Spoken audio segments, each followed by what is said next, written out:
Friday it's been. We saw the clouds to kick off the day with a cold front rolling through. Great shot here. Absolutely love this. Coming from Stansbury Peak. Thank you, Doug.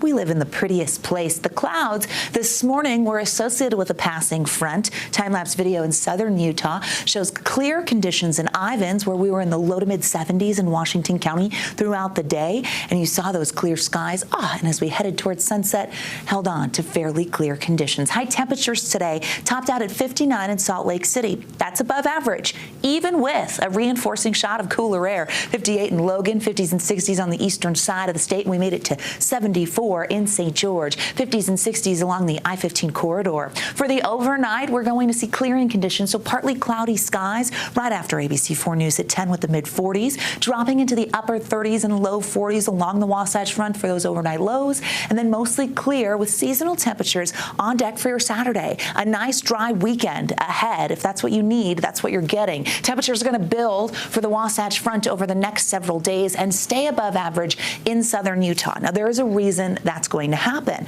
As we look at the futurecast here, it shows quiet conditions with a northerly flow for our Saturday. And then we roll into Sunday, where high pressure takes over. That ridge of high pressure will bring a warming trend our way. So we've got both days of your weekend that will be dry with plenty of sunshine. This time of year, we can see some inversion conditions. We'll keep our eye on haze.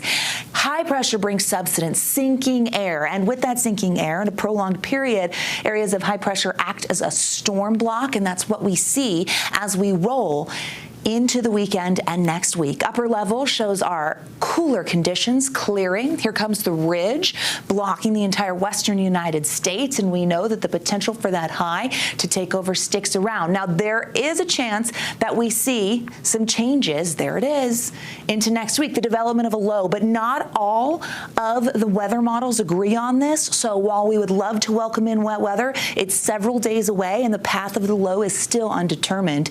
Overnight lows 20, 30s and 40s. Take your pick along the Wasatch Front. 45 in St. George. We've got a mix of temperatures. A temperature buffet on the eastern side of the state. Highs tomorrow in the 50s.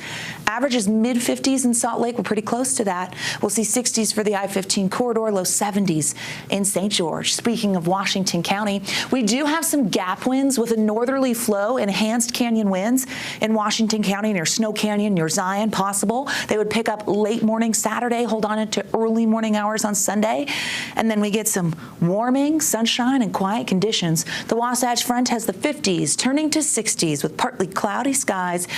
We're optimistic, so we go with showers on Friday, but a quiet weekend and week with that high pressure driving the weather bus. Let's send it back over to the desk.